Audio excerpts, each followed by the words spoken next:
want to share an insight that I had recently, talking with a friend and mentor of mine. His name is Nico Gormley. And when we were talking about, the harder you try, the harder you have to try, what I realized was that we can actually treat our thoughts and our habits, or our thoughts are like habits. And so when we think about, in terms of, you guys know some of the principles from Atomic Habits, that super popular book by James Clear. One of the principles in there is called habit stacking. And the principle is, you do something, you're already doing something. Let's say you're taking your dog for a walk in the morning. And if you want to add something, like a healthy habit, like let's say drink a hot glass of lemon water, you can do it like either immediately before you pick up the dog's leash or immediately after you put it back. So you're sort of stacking habits. You're adding it to something you already do. So all of a sudden you hang up the dog's leash and then you go to make your tea, and it helps you remember to do that because you've stacked it onto something you're already habitually doing. And this can work in our favor when we're trying to build positive habits. It can also work to our detriment when we're dealing with negative thinking. So let me explain myself here.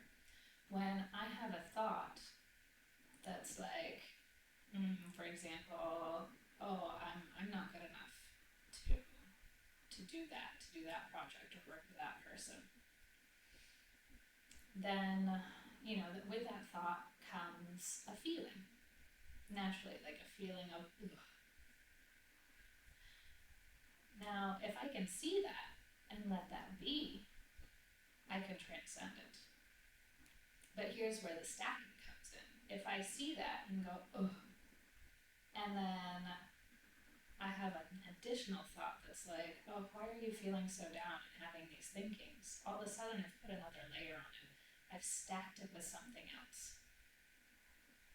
So then all of a sudden, I'm criticizing myself. And let's go a step further and say, then I notice I'm criticizing myself and it brings up sort of this feeling. And then I'm like, why are you feeling so icky and anxious? Stop that. So then I've added another layer on top of it. And this is how our system works. This is how our mind works. And we have so many things of these, with these little layers stacked up. And today I want to talk about how to set ourselves free from these little layers that we've stacked on top of each other of thoughts and feelings.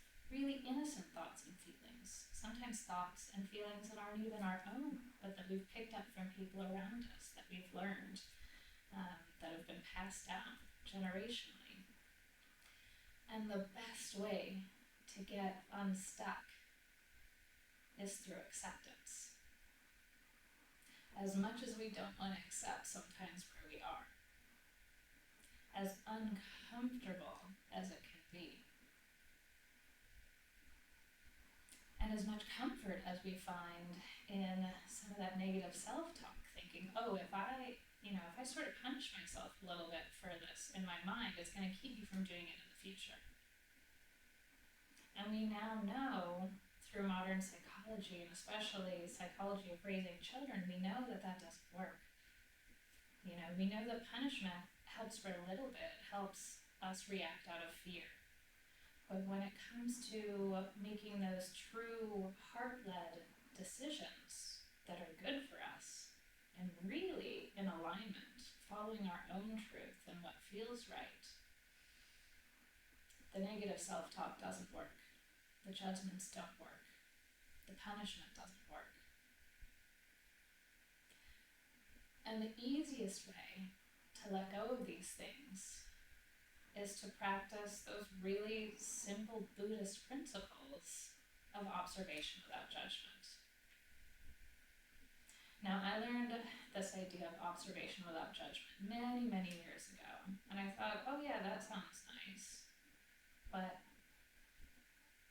there are a few reasons why I couldn't get there. One is because I wasn't even aware going on unconsciously, so I couldn't observe those without judgment. And two, I had to get clear on what judgment was, and also have the courage to see things without judgment. So it was two parts. It was being able to see the judgment, and specifically the judgment that's coming up in the moment.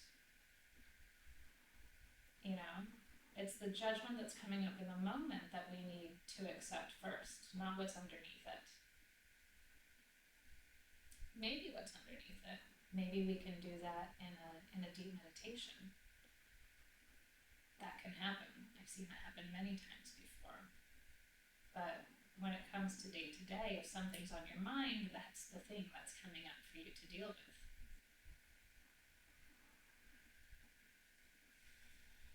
So I'd love to hear what's coming up for you guys around this. What do you think about this observation without judgment?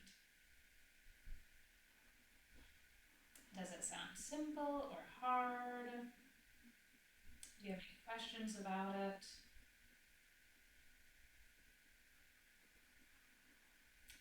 In fact, let me ask you this. What are your judgments about observing without judgment?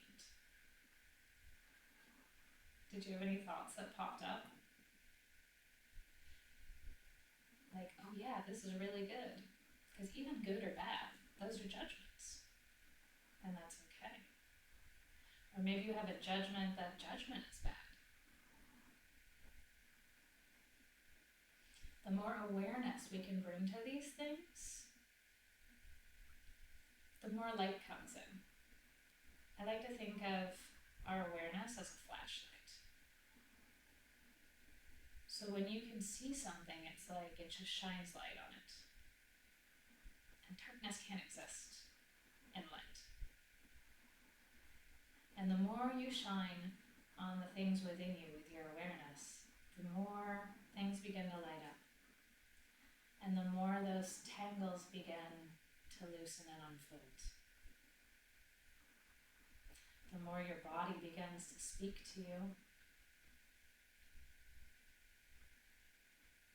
the deeper your breathing becomes, the calmer your mind becomes.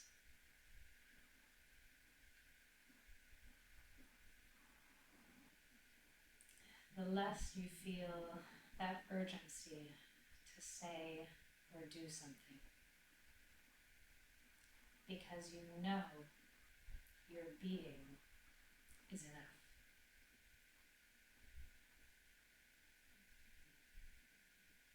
That doesn't mean that you stop working entirely. That doesn't mean that your family and your job fall to the wayside as you know it.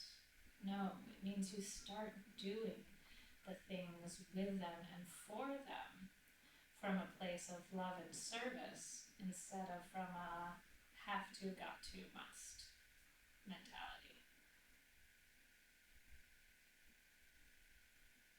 Maybe some of the actions will change, but definitely the motivation behind the actions will change.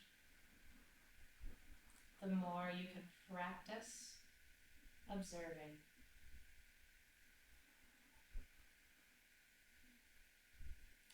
and observing the judgment.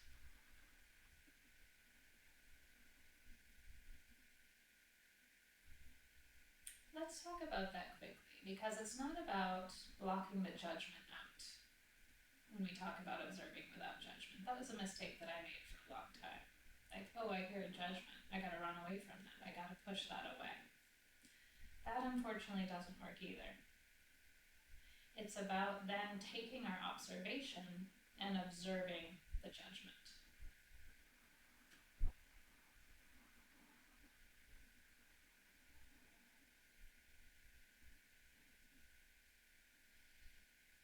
Let that sort of sit, permeate.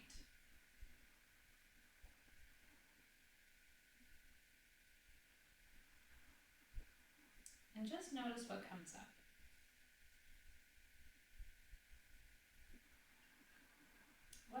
feel like to observe the judgment? Knowing that judgment will naturally arise for you, for me, for everyone on this